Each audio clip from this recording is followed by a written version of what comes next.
Education ground চ্যানেলে সকলকে জানাই স্বাগত। আশা করি সকলে ভালো আছো। আমি তোমাদের সঙ্গে সৌরভ।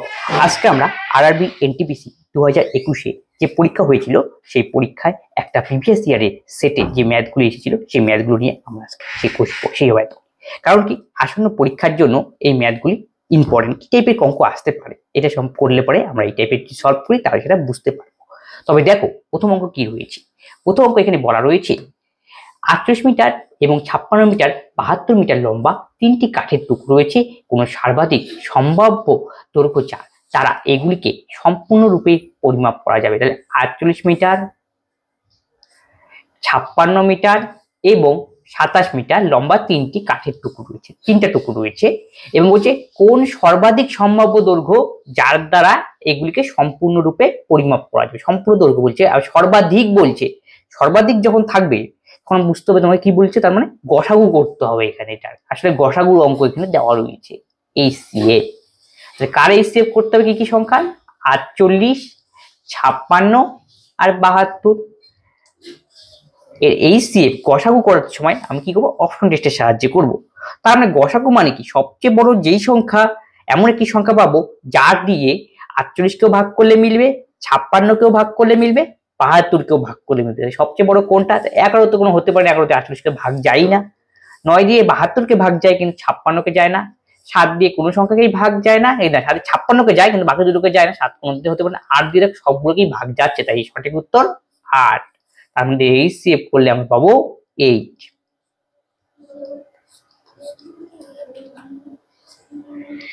এত এর মধ্যে 7 স্থানীয় মান নির্ণয় করো। 7 স্থানীয় মান, তাহলে একক দশকের অঙ্কটা একদম সহজ অঙ্ক দিয়েছে। 2, শতক, হাজার ও 2। তাহলে 7 কতগুলো পাইছে সংখ্যা 4টা ঘর, তাহলে 7 দেবো। আর 7-এর পিছনে যে 4টা ঘর, 4টা শূন্য বসিয়ে দাও। Option C. শূন্যস্থান পূর্ণ করো। 50-এর কত পার্সেন্ট? 40। তো জানি না আমরা 50-এর x% ধরলাম, x/100 ইকুয়াল টু 40। তাহলে 5 কুড়ি 100, তাহলে x এর মান আমরা পাবো 4 কুড়ি 80। Option D. যদি সচিন গণিতে 70% এবং বিজ্ঞানে 60% মার্ক পায় এবং উভয় বিষয়ে সর্বোচ্চ নম্বর সমান, তাহলে সচিন উভয় বিষয়ে কত শতাংশ নম্বর পেয়েছে? আমি ধরলাম পরীক্ষা হয়েছে 100-তে, তাহলে সচিন 100-র মধ্যে অঙ্কে পেল 70% নম্বর, তার মানে 70। এবং সায়েন্সে সচিন 100-র মধ্যে পেল হলো 60% নম্বর, তার মানে 60। তা আলটিমেটলি সে শতকরা কত, টোটাল পরীক্ষা হয়েছিল তার মানে কত 200-তে, 200-তে সে নম্বর পেল 130। পার্সেন্টেজে কত সেটাই আমাদের অ্যান্সার, ইন্টু 100। সে পেয়েছে উভয় বিষয়ে 65% মার্ক। Option C. এ ও বি 12 দিনে একটি কাজ করে, এ একা 24 দিনে খনন করতে হলে বি একদিনে কতখানি ট্যাঙ্ক খনন করবে? তাহলে এ প্লাস বি একটি ট্যাঙ্ক খনন করতে পারে 12 দিনে এবং এ সময় লাগে ওই কাজটা করতে 24 দিন। তাই এটা হলো টাইম এন্ড ওয়ার্ক রিলেটেড অঙ্ক। টোটাল ইউনিট কাজ আমরা বের করে নিই। টোটাল ইউনিট কাজ 12 আর 24-এর এলসিএম, এটা হলো 24। তাহলে এ প্লাস বি এফিসিয়েন্সি হবে 12 দোকানে 24 আর এর এফিসিয়েন্সি 24 ডিভাইডেড বাই 24, তার মানে 1। কিন্তু আমার দরকার কি বি কয়েকদিনে কতটা কাজ করতে পারবে, তাহলে বির এফিসিয়েন্সি বের করা দরকার। তাহলে এ প্লাস বির এফিসিয়েন্সি 2 আর এর এফিসিয়েন্সি হলো 1, তাহলে বির এফিসিয়েন্সি কত হবে? এ প্লাস বি থেকে এর এফিসিয়েন্সি আমাকে বিয়োগ করতে হবে, তাহলে বির এফিসিয়েন্সি আমরা পাবো 2 এর থেকে 1 বিয়োগ 1। এখন বলছে বি একদিনে কত অংশ ট্যাঙ্ক খালি করবে, অংশ বলছে কিন্তু টাইমটা আমাকে বের করে নিই। তাহলে আমাদের অংশ আকারে হবে 1 ইউনিট কাজ করবে 24, টোটালের মধ্যে 1 ইউনিট, টোটাল কাজ ইউনিট 24, তার মধ্যে 1 ইউনিট করে 24/1, এই হলো অংশ। Option E. এক্স এবং ওয়াই একসাথে 16 দিনে কাজটি সম্পন্ন করে, ওয়াই এবং জেড একই কাজ 24 দিনে কাজটি করে এবং এক্স ওয়াই জেড একসাথে কাজটি 12 দিনে সম্পন্ন করে, তাহলে এক্স ও জেড কতদিনে কাজটি সম্পন্ন করবে? তাহলে এক্স আর ওয়াই দুজনে একটি কাজ করে 16 দিনে এবং ওয়াই এবং জেড সেই কাজটা করতে পারে 24 দিনে এবং তিনজনে মিলে যদি কাজটা করে x plus y plus z, তখন তাদের সময় লাগে 12 দিন। তাহলে এখান থেকে টোটাল ইউনিট কাজ আমাকে বের করতে হবে। টোটাল ইউনিট কাজ মানে 16, 24, 12 এলসিএম, সেটা দাঁড়াবে 48। তাহলে এক্স প্লাস ওয়াই এর এফিসিয়েন্সি হবে 48 টোটাল ইউনিট কাজকে টাইম দিয়ে ভাগ করবো, তাহলে 48 ভাগ 16, তাহলে হবে কত 3 × 48। একই রকম ভাবে ওয়াই প্লাস জেড 24 দোকানে 48, 4 × 48। আমার দরকার কি এক্স জেড কতদিনে কাজটি করবে, এক্স আর জেড। তাহলে এক্স আর জেড এর যেহেতু টাইম বের করতে হবে, এক্স আর জেড এর এফিসিয়েন্সি বের করা দরকার। এর জন্য দেখো প্রথম ইকুয়েশনকে যদি আমরা 1 নং ভাবি, পরেরটাকে 2 নং এবং শেষেরটাকে আমরা যদি 3 নং ভাবি, তাহলে 3 এর থেকে যদি আমরা 1 বিয়োগ করি তাহলে কি x plus y plus z এর থেকে এক্স প্লাস ওয়াই চলে যাবে, তাহলে পড়ে থাকবে কি জেড, কারণ জেড এর এফিসিয়েন্সি দরকার, তার মানে আমাকে বিয়োগ করতে হবে 4 এর থেকে 3, তাহলে কত হবে 1 কার এফিসিয়েন্সি পেলাম, x plus y plus z এর থেকে এক্স প্লাস ওয়াই বিয়োগ করুন জেড এর এফিসিয়েন্সি, জেড এর এফিসিয়েন্সি আমরা পেলাম হলো 1। আর কার এফিসিয়েন্সি দরকার, এক্স এর এফিসিয়েন্সি। এবার দেখো 3 নং থেকে আমরা 2 নং বিয়োগ করব, তার মানে 4 এর থেকে আমাকে 2 বিয়োগ করতে হবে, তাহলে সেটা বিয়োগ করলে আমরা ওয়াই প্লাস জেড কাটাকাটি যাবে, এক্স এর এফিসিয়েন্সি বেরোবে, সেটা 4 এর থেকে 2 বিয়োগ করলে, তাহলে এক্স প্লাস জেড এর টোটাল এফিসিয়েন্সি হবে 2 একে 3, টোটাল এফিসিয়েন্সি তাদের 2 আর 1 3। এখন বলছে টাইম কত লাগবে দুজনের টাইম মানে টোটাল ইউনিট কাজকে এফিসিয়েন্সি দিয়ে আমরা ভাগ দেব, 3 × 16 48, তাহলে 16 দিন হবে সঠিক উত্তর।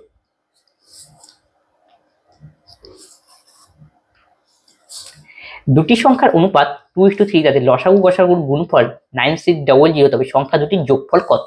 তাই দুটো সংখ্যা, একটি সংখ্যা আমরা 2x ধরবো, অপর সংখ্যা 3x, তাদের লসাগু আর গসাগুর গুণফল দেওয়া রয়েছে 9600, তার মানে লসাগু আমাকে করতে হবে। এই ধরার যে কন্ডিশন রয়েছে দুটো সংখ্যা, এই দুটো সংখ্যার সাহায্যে আমি লসাগু নির্ণয় করব।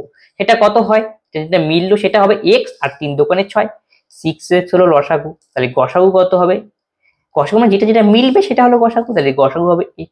এখন বলছে লসাগু আর গসাগুর গুণফল 9600, তাই আমি বলতে পারি 6x², দুটো গুণ করতে বলেছে, ইকুয়াল টু 9600, কাটাকাটি করলে 6 × 16 96, 1600, তাহলে x² ইকুয়াল টু 1600 হয়, x ইকুয়াল টু √1600, তাহলে x এর মান আমরা পাবো 40।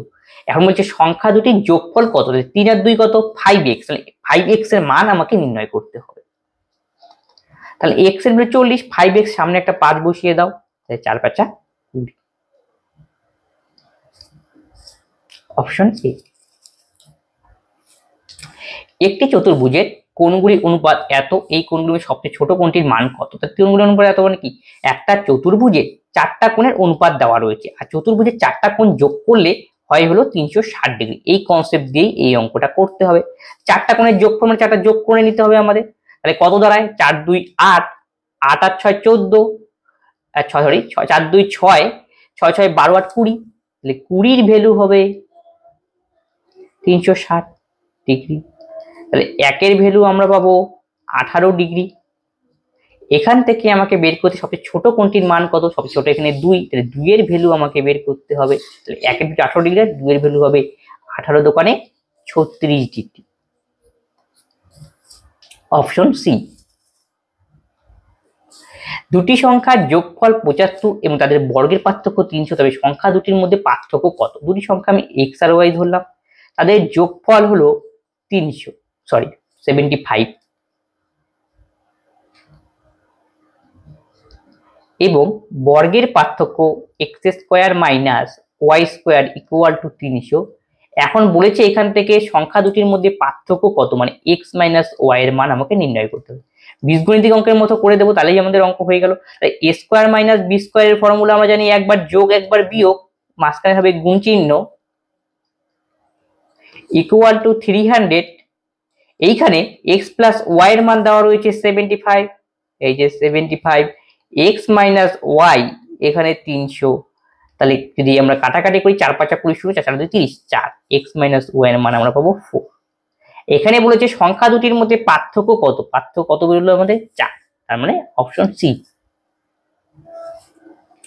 নিচে 4টি বিকল্পের মধ্যে কোনটি সমবাহু ত্রিভুজের ক্ষেত্রফল সবচেয়ে কাছাকাছি হবে, যার প্রতিটি বাহু দৈর্ঘ্য 10, মানে সমবাহু ত্রিভুজের ক্ষেত্রফল বের করতে বলেছে। সমবাহু ত্রিভুজের প্রতিটি বাহু সমান হবে, যার মান দেওয়া রয়েছে 10 মিটার করে। তাই সমবাহু ত্রিভুজের ক্ষেত্রফল বের করার ফর্মুলা হলো √3/4 ইন্টু বাহু স্কয়ার। √3/4 ইন্টু বাহু স্কয়ার মানে 10 স্কয়ার, সেটা হবে 100।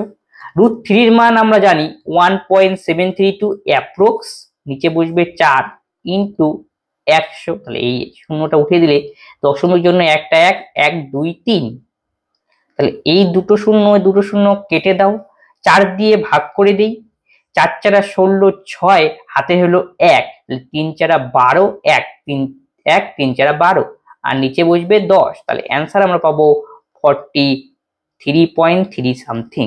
তার মানে 43.3 মানে কি 43 পয়েন্ট কাছাকাছি কোনটা রয়েছে? Option A.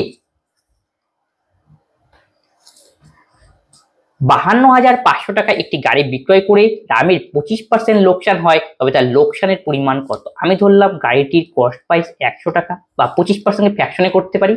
25% মানে 1/4 সঙ্গে 100 মানে 1/4,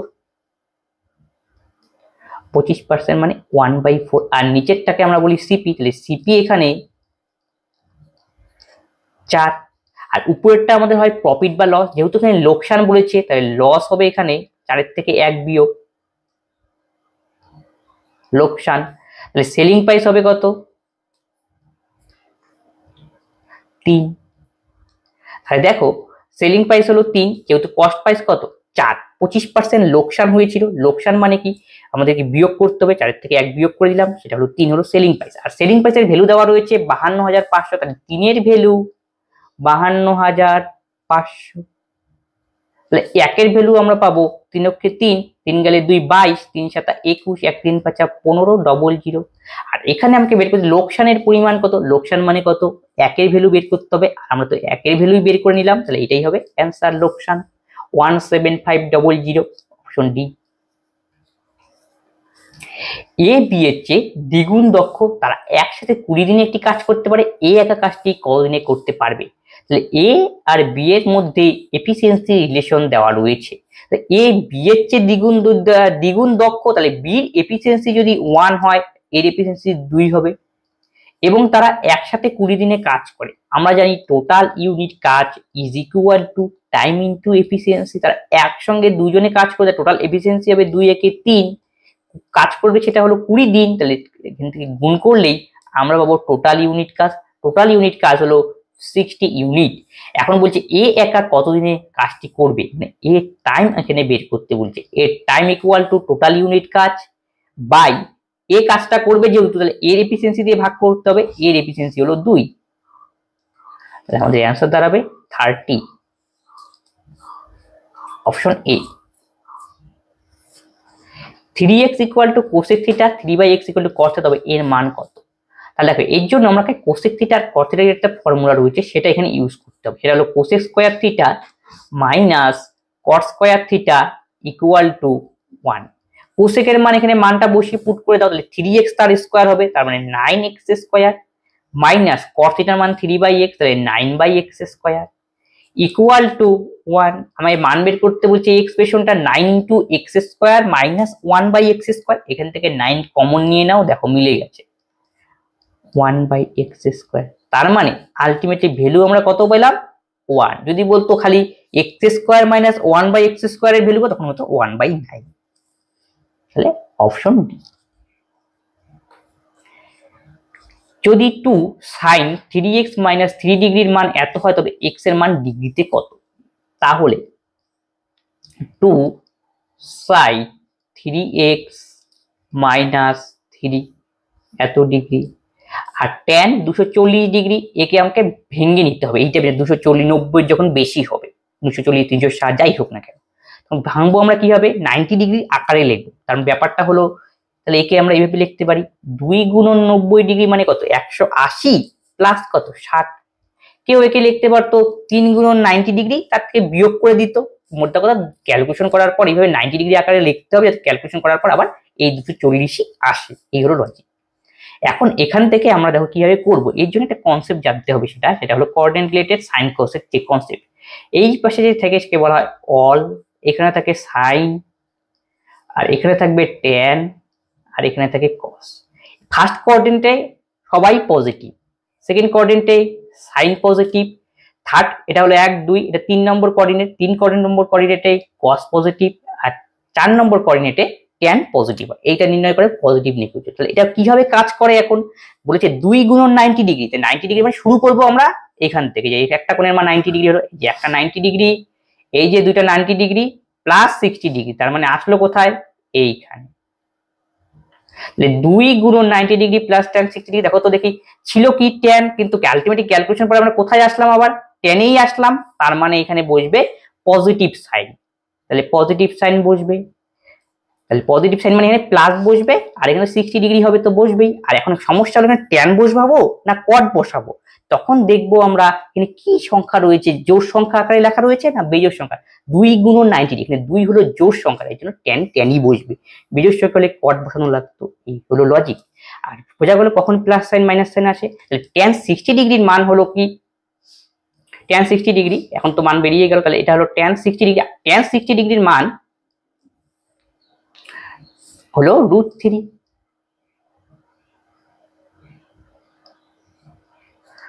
এখন বলেছে দেখো 2 sin 3x minus 3°, তাহলে এই 2টা নিচে চলে যাবে, তাহলে sin 3x minus 3 3rd°, √3/2। √3/2 তোমার জানতে হবে √3 কার মান? √3 হলো sin 60°-র মান হলো √3/2। তার মানে এখানে সাইন সাইজ মনে মনে আউট হয়ে গেল, তাহলে পড়ে থাকলো আমাদের 3x minus 3 equal to 60°। তাহলে 3x equal to 60 minus 3 বসে প্লাস হবে, তাহলে 63°। তাহলে x এর মান আমরা পাবো 21° হবে আমাদের সঠিক উত্তর, অপশন সি। পরেরটাও সেম লজিকের অঙ্ক। tan 3θ into tan 60θ equal to 1, তবে tan 30θ মান কত তা নির্ণয় করতে বলেছে। তাহলে tan 3θ equal to, আমি একবারে করলাম, তাহলে 6 থেকে নিচে দিয়ে দেবো 1 বার, তাহলে 1/tan 6θ। আর 1/tan θ কে আমরা লিখতে পারি cot θ, যেহেতু tan এর উল্টা হলো cot, cot 6θ। এখন আমরা পুরোক্ষণের কনসেপ্ট ইউজ করব, tan of 3θ। আবার cot কে আমরা লিখতে পারি আবার tan 90° minus 6θ। দুটো tan সমান সমান হয়ে গেল, 3θ equal to 90° minus 6θ। এসে এই পাশে আসবে, তাহলে 9θ equal to 90°, তাহলে θ equal to 10°। আমাকে মান বের করতে বলেছে tan 30θ মান, θ মান তো 10 বের করে নিলাম, তখন 10 এর মানটা থিটার জায়গায় বসিয়ে দিতে হবে। আলটিমেটলি আমরা পাবো tan 30 into 10 মানে 300°-র মান আমাকে নির্ণয় করতে হবে। এই হলো লজিক। 300 আগের অঙ্কটার মতো 240 90 এর চেয়ে বেশি এসে গিয়েছে, তখন আমাকে ভাঙবো একে 90 এর আকারে। তাহলে কি ভাবে লিখতে পারি? 3 into 90°, 270 90 আকারে কিন্তু লিখতে হবে, প্লাস 30°, তাহলে 300 হয়। 270 প্লাস 30 300। এখন দেখো আগের কোঅর্ডিনেটের নিয়মটা ইউজ করতে হবে এখন তোমাকে, সেটা হলো এই পাশে হলো অল, এখানে থাকবে সাইন পজিটিভ, এখানে ট্যান পজিটিভ, আর এখানে কস পজিটিভ। তাহলে কি বলেছে 3 গুণ 90°, তাই 3 ঘর যাবে ওখান থেকে শুরু, এক যে 90°, দুইবার তিনবার, প্লাস এখানে আসলো, ছিল ট্যানে ঘটায় আসলো কসে, তার মানে ঠিক পজিশন হলো না, ট্যানের পজিশনে আসলো না, তখন এই জন্য এখানে আমরা কি দিব? মাইনাস সাইন ইউজ করতে হবে। আশা করি বোঝা গেল। তারপর দেখুন কি রয়েছে 3 হলো বেজোড় সংখ্যা, তখন এই যে ট্যানের 3 এর জায়গায় কট আমাকে ইউজ করতে হবে। এই হলো লজিক। এখানে 30°, তাহলে cot 30°-র মান কত সেটাই হবে আমাদের অ্যান্সার। tan 30°-র মান হলো 1/√3, তাহলে cot 30° tan এর উল্টা, তাহলে হবে √3, তাহলে মাইনাস √3 হবে এই অঙ্কের সঠিক উত্তর, তার মানে অপশন এ। একজন ছেলে 15টি টপি 3 টাকা ধরে কিছুটা কিনলো এবং 2 টাকায় 3টি টপি বিক্রি করলো, তার লাভ বা ক্ষতির হার কত? তাহলে 15 টপি 3 টাকায় কিনলো, তাহলে একটির দাম কত? একটার সিপি, তাহলে 3/15, এটা হলো একটার সিপি। আশা করি বোঝা গেল। তারপরে কি 2 টাকায় 3টি টিপি বিক্রি করে, 3টার এসপি হলো 2 টাকা, তাহলে একটার এসপি আমরা পাবো 2/3 টাকা, তাহলে সিপি এসটি অনুপাত আকারেও করতে পারি, এই যে সিপি এসপি। একটার সিপি হলো 15টার সিপি 3 টাকা, একটা হলো 3/15 টাকা, তাহলে কাটাকাটি করে নিতে পারো, ছোট হয়ে যাবে 1/5 টাকা, তাহলে 1/5 হলো আমাদের সিপি, আর এসপি হলো 2/3। এবার তোমরা সিম্পল কোনাকুনি গুণ করে সিম্পল ব্রেকেট নিয়ে এসে করতে পারো, 3 অক্ষে 3, 5 দোকানে 10, তাহলে কস্ট প্রাইস হলো 3 আর সেলিং প্রাইস 10, তাহলে বোঝা গেল প্রফিট হলো এখন আমাকে বের করতে হবে প্রফিটের পার্সেন্টেজ কতটা বাড়লো, সেটাই আমাদের লাভ। 7 ইউনিট হলো আমাদের লাভ। লাভের হার আমরা কস্ট প্রাইসের উপর বের করি ইন্টু 100, এত পার্সেন্ট প্রফিট, তাহলে 700/3 ক্যালকুলেশন করে দিতে হবে। এখন 3 দোকানে 6, 7 থেকে 6 গেলে 1, 10, 3 তিরিখে 9, 1, 10, 3 তিরিখে 9, তার মানে 1, 233 সমস্ত 1/3 হবে আমাদের সঠিক উত্তর। 233 সমস্ত 1/3 কিন্তু প্রফিট।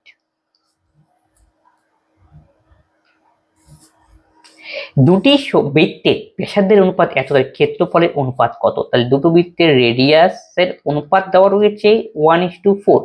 এখান থেকে বের করতে হবে ক্ষেত্রফলের অনুপাত কত। রেডিয়াস কি? 1 ডাইমেনশন, মানে রেডিয়াসের একক মিটার বা সেন্টিমিটার। ক্ষেত্রফলের একক কি? বর্গ মিটার বা বর্গ সেন্টিমিটার, 2 ডাইমেনশন। তাহলে 1 ডাইমেনশন থেকে যখন আমরা 2 ডাইমেনশন ডাইরেক্ট কোনো ফর্মুলা না জানলেও হবে, তখন আমাকে স্কোয়ার করে দিতে হবে। তাহলে 1 স্কোয়ার হবে 1, 4 ব্যাসার্ধ, তার স্কোয়ার হবে 16, তাহলে 1:16 হবে এই অঙ্কের সঠিক উত্তর। পরেরটা সিম্পলিফিকেশন অঙ্ক, পৌনঃপুনিকের অঙ্ক। দেখো পৌনঃপুনিক দশমিকের পরে ডাইরেক্ট পৌনঃপুনিক, তখন তাকে আমরা বলি শুদ্ধ পৌনঃপুনিক। যদি কোনো ঘর ফাঁকা থাকে যেরকম এরকম দেখে নাও 2, 5 তারপরে পৌনঃপুনিক, তখন সেটাকে বলা হয় মিশ্র পৌনঃপুনিক। শুদ্ধ পৌনঃপুনিককে আমরা সামান্য ভগ্নাংশে নির্ণয় করে অঙ্কটা করতে হবে। দেওয়া রয়েছে 0.5, 5-এর মাথায় পৌনঃপুনিক। পৌনঃপুনিক উঠাতে জন্য কি করতে হবে? 5 তো লিখতেই হবে। পৌনঃপুনিকের পরে একটা সংখ্যা, দশমিকের পরে একটা 9, এই হলো কেস। একই রকম ভাবে সবগুলো হবে। নিচের তো হর সমান, তাই লসাগু 9ই বসবে। এবার সবগুলোকে যোগ করো। 6, 5, 11, 11, 7, 18, 18, 8, 26, তাই 9 দোকানে 18, 26-এর থেকে 18 গেলে 8, 2 সমস্ত 8/9 হবে সঠিক উত্তর, অপশন এ। পরপর 4টি জোড় সংখ্যার সমষ্টি 484, ক্ষুদ্রতম সংখ্যাটি কত? জোড় সংখ্যা মানে 2, 4, 6, 8, মানে যেগুলো সংখ্যা 2 দিয়ে ভাগ করলে মিলে তাদেরকে বলা হয় জোড় সংখ্যা। আর জোড় সংখ্যার প্রপার্টি দেখো, যদি সিরিয়ালি জোড় সংখ্যা হয় তাহলে গ্যাপ সবসময় এদের মধ্যে 2 থাকে, ক্রমিক হলে পরে। তাহলে বলি 4টি জোড় সংখ্যা, আমি জানি না কি, আমি বললাম 2, 4, 6, 8, এটা ধরা। সমষ্টি দেওয়া রয়েছে 484। আর এই টাইপের অঙ্ক আমরা যখন যাবো সেম সিকোয়েন্সে চলছে, মানে সমান্তরাল পদ্ধতিতে রয়েছে, তখন আমরা এভারেজের কনসেপ্ট দিয়ে করলে এটা তাড়াতাড়ি হবে। তাহলে 4টা সংখ্যার সমষ্টি 484, 4টার এভারেজ কত? তাই 4টার এভারেজ 4 দিয়ে ভাগ করতে হবে। 484-কে 4 দিয়ে ভাগ করলে কত হয়? 4 অক্ষে 4, 4 দোকানে 8, 4কে 121, তাহলে 121 কি এদের মাঝখানের নম্বরটা হবে। তার মাঝখানের নম্বরে কি হবে? 4 আর 6 এর মাঝখানেরটাই তো মাঝখানের নম্বর, তাহলে 121 হলো মাঝখানে। তার আগেরটা নিশ্চয়ই কত হতে হবে? 120, তারপরেরটা 122। এবার দেখো তারপরের সংখ্যাটা কত হবে, তার মানে তার সঙ্গে 2 যোগ করো, 124। আর পূর্বের সংখ্যাটা হবে সবার প্রথমের সংখ্যাটা 118। 4টা সংখ্যা আমরা কি পেলাম? প্রথমটা 118, তারপরটা 120, যে 2 এর গ্যাপ, এই কাজে লাগলো চেঞ্জটা। এটা মাঝখানের নম্বর এভারেজটা, এই যে 122, এই যে 124, এই 4টা নম্বর। এটা প্রথম নম্বর, 2 নম্বর, 3 নম্বর, 4 নম্বর। এখন বলেছে ক্ষুদ্রতম সংখ্যাটি কত? সবচেয়ে ছোট কোনটা? 118, অপশন। একটি শহরে জনসংখ্যা 10% বৃদ্ধি পায়, বর্তমানে যদি এত হয় তাহলে 2 বছর পর জনসংখ্যা কত? সমাহার বৃদ্ধি হ্রাসের অঙ্ক। 10% মানে 1/10। তাই লোক সংখ্যা প্রথমে যদি 10 থাকে, লোক বাড়লো কি উপরেরটা, তাহলে এখন নিউ হবে 10 আর 1 11। কত বছর বলছে? 2 বছরের ক্ষেত্রে স্কোয়ার করো 100, 11 স্কোয়ার করলে 11, 11, 121। আর এখানে 6400 দেওয়ার হচ্ছে বর্তমান, মানে 100-এর ভ্যালু 6400, তাহলে কত গুণ? 64 গুণ। শুনো তাহলেই হয়ে গেল। তাই একে 64 দিয়ে গুণ করলে যেটা হবে সেটাই হবে আমাদের অ্যান্সার। এক্ষেত্রে অ্যান্সার বের করা সহজ, কিন্তু দেখো সবগুলোর ইউনিটে আলাদা আলাদা। 6, 4, 2, 0, তাহলে 4 নিশ্চয়ই গুণ করলে 1 রয়েছে, গুণ করে 4 দিয়েই সংখ্যা আসবে। এই গুণ করলে আমরা পাবো 7744।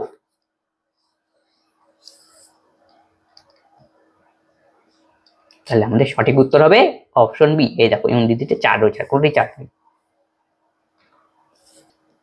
নেক্সট অঙ্ক, একটা সিরিজের রেটে বলছে এত এর গুণিতক কত হবে, মানে ক্যালকুলেশন করলে কত বাড়বে। এই জন্য দেখো প্রত্যেকটা টার্ম সিরিজটা কি প্যাটার্নে চলছে সেটা আমাকে লক্ষ্য করতে হবে। দেওয়া রয়েছে 1 - 1/x + 1, তুলে নিয়ে একবার বোঝাতে সুবিধা হবে।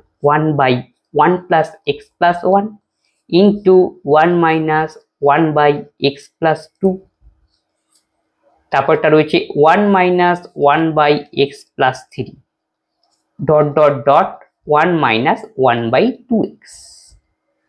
একটু প্রথমটা যদি ক্যালকুলেশন করি তাহলে কি বোঝা যায় সেটা লক্ষ্য করে নাও। x প্লাস 1, তাই ক্যালকুলেশন করলে x প্লাস 1 আর এখানে মাইনাস 1 কাটাকাটি পড়ে থাকবে x। একই রকম ভাবে পরেরটা যদি ক্যালকুলেশন করি x প্লাস 2, তাহলে x প্লাস 2 মাইনাস 1, তার মানে x plus 2 minus x plus 1। বোঝা যাচ্ছে যে এমন করতে হবে যে সিরিজটা পাবো উপরের টার্মটা আমরা পাবো আর নিচের টার্ম গুলো কাটাকাটি যাবে, মানে প্রথমটার উপরের টার্ম আর শেষেরটার নিচের টার্ম, মানে প্রথমটার লগ আর শেষে যে থাকবে তার পরটা আলটিমেটলি বজায় থাকবে, বাকি সব কাটাকাটি যাবে। এই হলো লজিক। তাহলে এইভাবে যদি চলতে থাকে সবার প্রথমে উপরে কি রয়েছে x, তাহলে এইখানে শেষ টার্ম কোনটা 1/2, তার নিচের টার্মটা হবে আমাদের অ্যান্সার। এটাকে ক্যালকুলেশন করলে যেটা বেরোবে সেটাই অ্যান্সার। এইভাবে এই টাইপের অঙ্ক আমাদের করতে হলে 1/2, অপশন এ। নেক্সট অঙ্ক একটা এই যে সিরিজ টাইপের এই অঙ্ক বলছে একে যদি ক্যালকুলেশন করা যায় কত অ্যান্সার বাড়াবে। তাহলে দেখো আমাদের সিরিজটা দেওয়া রয়েছে 3, 12, 27 plus dot dot dot 3 square. এখানে 3 কমন যাচ্ছে সবগুলোতে, 3টাকে কমন নিয়ে নিই। 3 যদি আমরা কমন নেই তাহলে পাবো 1 plus 4, 3 4 12, 3 9 27 plus dot dot dot n square. তাহলে এখান থেকে একটা ফর্মুলা আমাদের কাজে লাগাতে পারবো, সেটা হলো 1 square 2 square 3 square plus dot dot dot n square. তাহলে এই সিরিজ দেখে বোঝা যাচ্ছে এই সিরিজটা প্রথম n সংখ্যক স্বাভাবিক সংখ্যার বর্গের সমষ্টির একটা সিরিজ দেওয়া রয়েছে। তাহলে এই প্রথম n সংখ্যক স্বাভাবিক সংখ্যা যদি বর্গের এরকম সমষ্টি আকারে দেওয়া থাকে, সমষ্টিটা বের করার জন্য একটা আমাদের ফর্মুলা রয়েছে, সেই ফর্মুলাটা এখানে ইউজ করতে হবে। এটাই আসলে এখান থেকে এই অঙ্কটি দিও। তাহলে n সংখ্যক স্বাভাবিক সংখ্যার বর্গের সমষ্টি বের করার ফর্মুলা হলো n into n plus 1 into 2n plus 1 divided by 6। এই হলো ফর্মুলা। তাহলে কাটাকাটি করে দাও, 3 দোকানে 6। কোন অপশনে মিললো? n into n plus 2n, এটা হবে না, option C n into n plus 1 2n plus 1/2। আশা করি বোঝা গেল। নেক্সট অঙ্ক বলছে যদি এর বেতন বি এর তুলনায় 25% বেশি হয় তবে এর তুলনায় বি এর বেতন কত শতাংশ কম। এর বেতন বি এর তুলনায় 25% বেশি। পরের কন্ডিশন উল্টে দিয়েছে, বলছে এর তুলনায় বির বেতন কত শতাংশ কম। এরকম প্রথমে একটা কন্ডিশন দেওয়া থাকে, তারপরে কন্ডিশন দেওয়া থাকে উল্টোটা বের করা। তাই জন্য শর্টকাট ফর্মুলা কি 25% এখানে লিখবো, তারপর লক্ষ্য করবো বেশি না কম বলেছে, 25% বেশি, তাহলে 100 সঙ্গে 25 যোগ করবো, 100 ইন্টু 100, 5 25 120, তাহলে 20% হবে সঠিক উত্তর, অপশন বি। পরেরটা বলেছে x/5 equal to y/6 equal to z/11, তারপরে এর মানটা নির্ণয় করতে বলেছে। তার মানে x plus y plus z divided by z এর মান। তাহলে এই টাইপের অঙ্ক আমরা কে ধরে নেব। তাহলে কে ধরলে পরে x এর মান আমরা পাবো 5k, y এর মান পাবো আমরা 6k, z এর মান পাবো 11k। বাস এবার মানটা পুট করে x plus y plus z তিনটা যোগ করতে হবে, 6 5 11, 11 করে 22, তাহলে 22k। আর জেড এর মান এখানে দেওয়া রয়েছে 11কে, তাকে আবার জেড দিয়ে ভাগ করতে বলা হয়েছে, এই যে 11কে, কে কে তো ক্যান্সেল হয়ে যাবে, 11 দোকানে 22, মানে ডাইরেক্ট মান বসালেও হয়ে যেত, option C. Sine theta equal to 5/13 theta সূক্ষ্মকোণ, তবে তাহলে এত এর মান কত। তাহলে আমাকে মান নির্ণয় করতে বলেছে cos theta minus tan theta by 2 cot theta. এখানে দেখো সাইন থিটা মানে দেওয়া রয়েছে 5/3, তাহলে সাইন থিটা মানে আমরা জানি লম্ব বাই অতিভুজ। তাহলে লম্বের মান যদি 5 হয়, অতিভুজের মান 13, তাহলে ভূমির মান কত দাঁড়াবে 12। কেন নাকি 5 12 এর ট্রিপলেট হলো 13, মানে 5 স্কোয়ার যদি লম্ব স্কোয়ার 5 ধরি, লম্ব যদি 5 ধরি, ভূমি যদি 12 ধরি, তাহলে অতিভুজ কত হবে 13, মানে লম্ব স্কোয়ার প্লাস ভূমি স্কোয়ার ইজ ইকুয়াল টু অতিভুজ, মানে 5 স্কোয়ার কত 25, 12 স্কোয়ার 144, যোগ করলে 169, যার বর্গমূল করলে আমরা পাবো 13। একেই বলা হয় ট্রিপলেট, মানে সমকোণী ত্রিভুজের লম্ব, ভূমি আর অতিভুজ। এতটুকু আমরা পেয়ে গেলাম। এখান থেকে আমাকে বের করতে বলছে cos theta minus tan theta 2 cot থিটার মান। তাহলে cos থিটা মানে আমরা কি জানি, cos থিটা মানে আমরা জানি ভূমি বাই অতিভুজ। ভূমির মান এখানে দেওয়া রয়েছে 12 আর অতিভুজের মান 13। আশা করি বুঝে। ট্যান থিটা মানে আমরা জানি লম্ব বাই ভূমি, লম্বের মান আমাদের 5 আর ভূমির মান আমাদের 12 গেল। আর দরকারি কট থিটা, ট্যানের উল্টা কট হবে, তার মানে হবে 12/5। সবগুলোর মান এখানে বসালেই আমাদের অ্যান্সার। কস থিটার মান হলো 12/13 মাইনাস ট্যান থিটার মান বের করলাম 5/12 আর 2 কস থিটার মান হলো 12/5। তাহলে ক্যালকুলেশন করি যদি আমরা, একটু ছোট করে দিচ্ছি,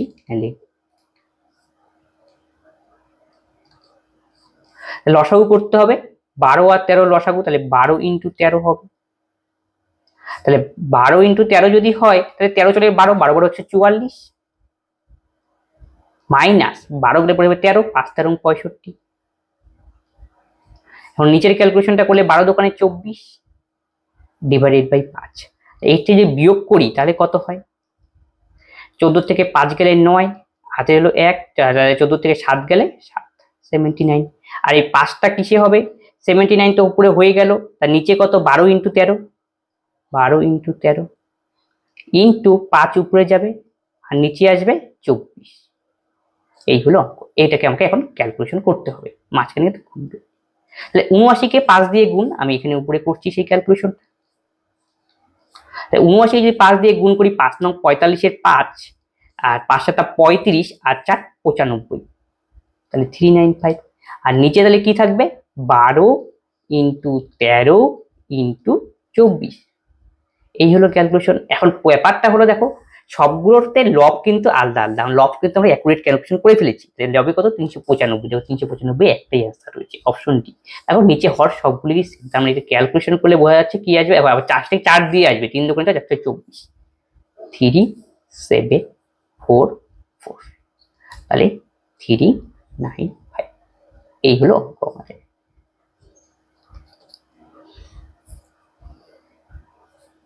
দুটি সহমৌলিক সংখ্যার গুণফল 119, লসাগু কত হওয়া উচিত?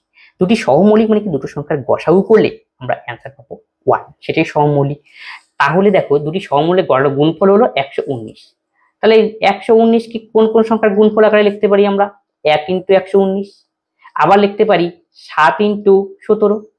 এখন দেখো 1 আর 119 যদি লসাগু করি তাহলে অ্যান্সার আসবে 119, আর 7 আর 17 যদি লসাগু করি সেক্ষেত্রেও 119 আসবে। তাহলে অ্যান্সার কি? 119।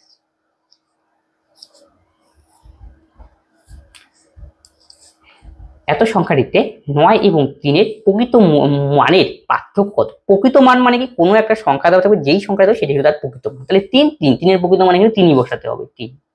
9 এর প্রকৃত মান 9, পার্থক্য, তাই 9 - 3 মানে 6 হবে অ্যান্সার, অপশন বি। তাহলে আজকে ক্লাসে এই 27খানা অঙ্ক ছিল, 27খানা অঙ্ক আমরা সলভ করে দিলাম। যদি কোনো অঙ্কে তোমাদের ডাউট হয় অবশ্যই তোমরা কমেন্ট বক্সে কমেন্ট করবে, বন্ধুদের সঙ্গে এই ক্লাসগুলি শেয়ার করে দাও, যাতে সকলেই এই ক্লাসগুলি থেকে উপকৃত হবে। আজকে ক্লাস আমরা এখানেই শেষ করছি, পরবর্তী ভিডিওতে আবার দেখা হচ্ছে। ধন্যবাদ।